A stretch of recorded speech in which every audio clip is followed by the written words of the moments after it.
अस्सलामुअलैकुम। Last 2 videos में हमने 2 बहुत ही इंटरेस्टिंग पैराडॉक्सेस देखे।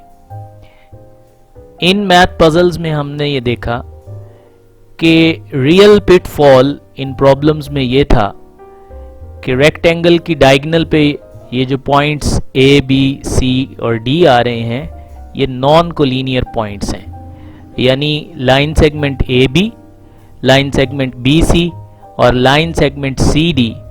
इसी तरह करेज पैराडॉक्स के अंदर line segment A B, line segment B C और line segment A C non coinciding lines हैं, नॉन ओवरलैपिंग लाइंस हैं, यानी ये अलग अलग लाइनें हैं जो हमें एक ही लाइन नज़र आ रही हैं। तो ये बुनियादी वजह थी जिसकी वजह से ये इल्यूजन क्रिएट हो रही थी। हमें इस बात का आइडिया कैसे हुआ था? जब हमने इन लाइन सेगमेंट्स की स्लोप्स फाइंड की या इनके ग्रेडियंट्स लिए।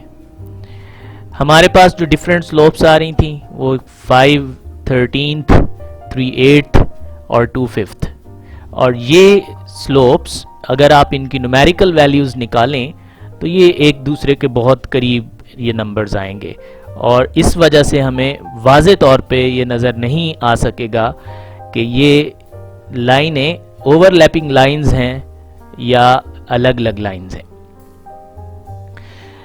जो बहुत ही इंटरेस्टिंग बात इन नंबर्स के बारे में आई, 5, 3, 2, 13, 8 और 5, जो हमारी आज की इस वीडियो का बुनियादी टॉपिक है, वो ये है कि ये नंबर्स आम नंबर नहीं हैं। ये नंबर मैथ में बहुत ही ज़्यादा इंटरेस्टिंग नंबर्स कहलाते हैं और इन नंबर्स को हम फिबोनाची नंबर्स कहते हैं। ये बुनियादी तौर पे फिबोनाची सीक्वेंस के टर्म्स हैं। फिबोनाची सीक्वेंस ऐसी सीक्वेंस को कहते हैं जिसमें पहली 2 टर्म्स को छोड़ के कोई भी और टर्म अपने से पिछली 2 टर्म्स का सम होती है। जैसे 2 1 + 1 के इक्वल होता है, 3 2 + 1 के इक्वल होता है, 5 2 + 3 के इक्वल होता है।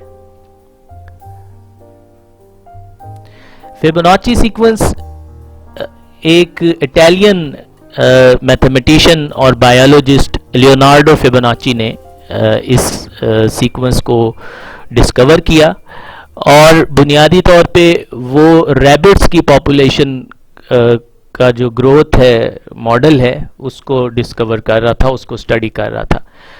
तो अगर ये एज्यूम कर लें कि स्टार्ट में हमारे पास एक न्यू बॉर्न मेल और फीमेल रैबिट्स का एक पेयर है, 2 मंथ के बाद वो मैच्योर हो जाता है और रिप्रोड्यूस करने के काबिल हो जाता है, तो कितने महीनों के बाद हमारे पास कितने रैबिट्स होंगे, इस चीज़ को वो मालूम करने की कोशिश कर रहा था। तो उसके पास जो सीक्वेंस आई वो ये है हमारे सामने, और यही सीक्वेंस जो है इसी मुनासबत से इसको फिबोनाची सीक्वेंस कहते हैं। तो अब हम अपने असल प्रॉब्लम की तरफ आते हैं कि जो ज्योमेट्रिक पजल्स थे उनमें फिबोनाची सीक्वेंस किस तरह रोल प्ले कर रही है। तो फिबोनाची सीक्वेंस की एक नहायत ही अहम बात यह है कि आप फिबोनाची सीक्वेंस के कोई से भी 3 कंसेक्टिव नंबर्स ले लें, कोई सी भी 3 कंसेक्टिव टर्म्स ले लें। जैसे मिसाल के तौर पे हम 5, 8 और 13 ले लेते हैं।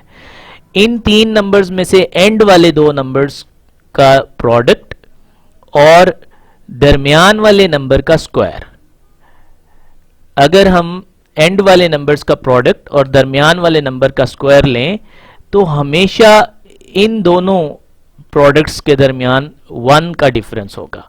जैसे यहाँ आप देख सकते हैं कि 5 और 13 का प्रोडक्ट 65, जबकि 8 का स्क्वायर 64 आता है और इनका डिफरेंस 1 यूनिट है। इसी तरह अगर आप ये वाले 3 नंबर्स ले लें तो 1 और 3 का प्रोडक्ट 3 और 2 का स्क्वायर 4 आएगा, तो 3 और 4 में फिर 1 का डिफरेंस आ जाएगा। और बेसिकली यही वो बात थी जिसकी वजह से दोनों पैराडॉक्सिस के अंदर जो हम फिगर्स बनाते हैं उनमें 1 स्क्वायर का डिफरेंस आ जाता है। पहले वाले में एक स्क्वायर का एरिया जो है वो कम हो जाता है, दूसरे में ज़्यादा हो जाता है।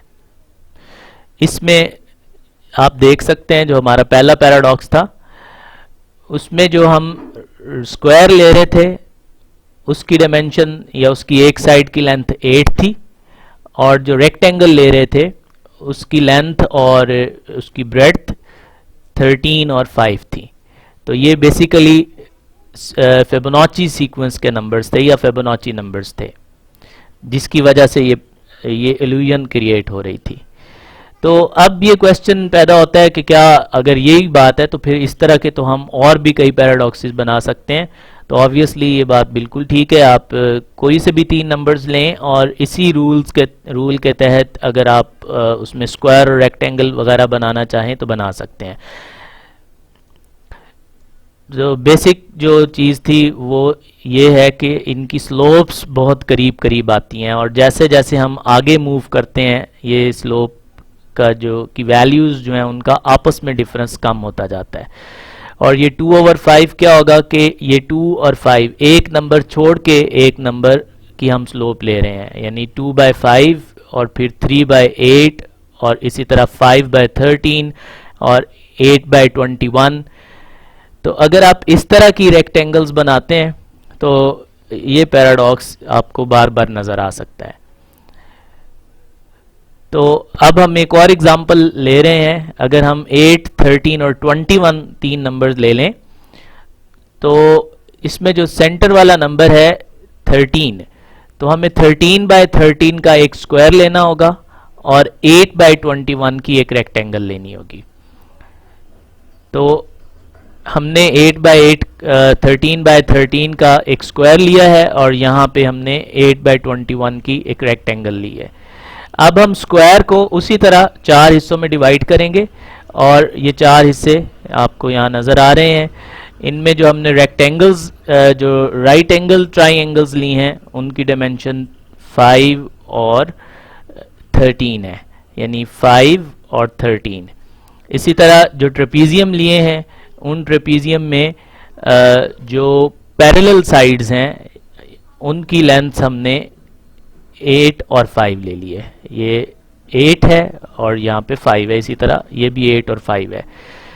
अब यही 4 रीजन अगर हम इस रेक्टेंगल में अरेंज कर दें तो फिर वही पैराडॉक्स हमारे सामने आ जाएगा कि यहाँ इस स्क्वायर का तो एरिया 169 है और यही 4 रीजन्स इस रेक्टेंगल को कंप्लीटली कवर कर रहे हैं, लेकिन रेक्टेंगल का एरिया तो 168 है।